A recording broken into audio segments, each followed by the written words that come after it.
Shalom Bapak Ibu Saudara-saudari. Sebelum kita memulai renungan kita, mari kita minta pimpinan Tuhan. Bapa dalam surga, berkati waktu renungan singkat ini, kami rindu untuk mendengarkan suara-Mu. Demi Kristus Yesus Tuhan kami berdoa. Amin. Saya akan membacakan bagi kita semua firman Tuhan dari Keluaran pasal 3, ayat 16 dan 18. Keluaran pasal 3, ayat 16 dan 18. Demikianlah firman Tuhan. Pergilah, kumpulkanlah para tua-tua Israel, dan katakanlah kepada mereka, Tuhan Allah nenek moyangmu, Allah Abraham, Ishak, dan Yakub, telah menampakkan diri kepadaku serta berfirman, Aku sudah mengindahkan kamu, juga apa yang dilakukan kepadamu di Mesir. Dan bila mana mereka mendengarkan perkataanmu, maka engkau harus beserta para tua-tua Israel pergi kepada Raja Mesir, dan kamu harus berkata kepadanya, Tuhan Allah orang Ibrani telah menemui kami. Oleh sebab itu, izinkanlah kiranya kami pergi ke padang gurun 3 hari perjalanan jauhnya, untuk mempersembahkan korban kepada Tuhan Allah kami. Demikianlah pembacaan firman Tuhan. Saudara-saudari, anugerah dapat disebut anugerah jikalau anugerah tersebut diterima dan direspons oleh orang yang menerima anugerah tersebut.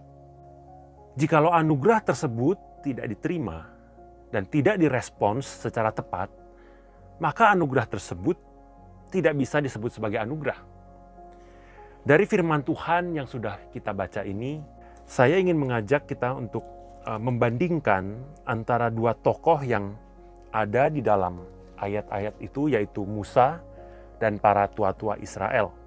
Kalau kita lihat di dalam Keluaran pasal 4, lanjutan dari narasi yang sudah kita baca tadi, di ayat 29, ya, Keluaran 4, 29, di situ kita dapat melihat bahwa Musa dan Harun melakukan persis seperti yang Tuhan katakan. Mereka menjumpai para tua-tua Israel dan melakukan seperti yang Tuhan firmankan. Namun setelah kita baca, kalau kita lihat lagi ke bawah pasal 5, di dalam pertemuan antara Musa dengan Firaun, seolah-olah di dalam kisah ini kita tidak dapat melihat para tua-tua Israel. Kenapa bisa demikian? Apakah Musa lupa untuk mengajak mereka? Atau apakah penulis lupa untuk mencatat kejadian ini? Para penafsir Ibrani, terutama di dalam tradisi rabbinik, menafsirkan bahwa Musa tidak lalai dalam menjalankan firman Tuhan. Musa mengajak para tua-tua Israel untuk bertemu dengan Firaun, seperti yang Tuhan perintahkan. Namun ketika memasuki istana Firaun, ternyata para tua-tua Israel ini ketakutan, merasa terintimidasi dengan kemegahan dan kekuatan Firaun, sehingga satu persatu mereka pergi.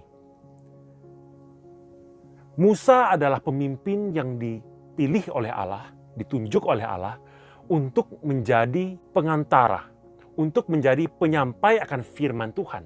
Sedangkan para tua-tua adalah pemimpin rakyat yang Tuhan pilih untuk hadir di hadapan Tuhan, mewakili bangsa Israel menerima firman Tuhan.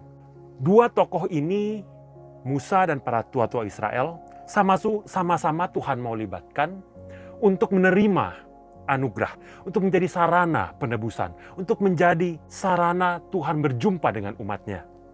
Dengan kata lain, kedua orang ini, Musa dan para tua-tua Israel, menjadi wadah anugerah terbesar yang Tuhan mau anugerahkan kepada umatnya. Namun realitanya adalah Musa, meskipun awalnya dia ragu, awalnya dia menolak, tapi pada akhirnya dia berujung kepada ketaatan. Dia melakukan firman Tuhan, dia tunduk kepada firman Tuhan. Sedangkan para tua-tua Israel, awalnya mereka ketika mendengar firman Tuhan, mereka bersujud, bersyukur, kemudian mereka menyembah. Bahkan ketika firman Tuhan diberitakan, mereka mengaku kami akan melakukan firman Tuhan. Tapi dalam perjalanan justru merekalah yang selalu bersungut-sungut di hadapan Tuhan.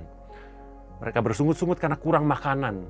Mereka bersungut-sungut karena dalam perjalanan banyak kesulitan. Bahkan mereka menolak masuk ke tanah yang Tuhan berikan kepada mereka.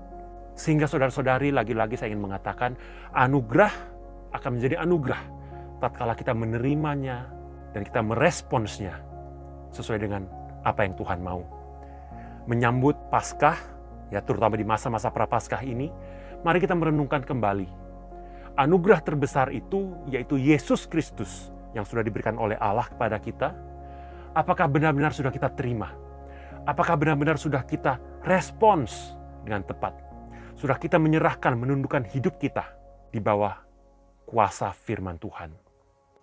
Mari saya mengajak kita semua untuk merenungkan hal ini sepanjang hari ini, bahkan di seluruh hidup kita. Mari kita berdoa. Bapa, kami bersyukur untuk firman-Mu yang sudah berbicara kepada setiap kami. Tolonglah kami untuk boleh merenungkan, bahkan menghidupi firman ini.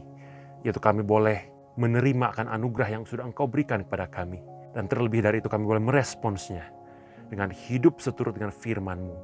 Hidup takut akan Engkau dan hidup mempermuliakan akan nama Tuhan. Ini doa kami, demi Kristus Yesus Tuhan kami berdoa. Amin.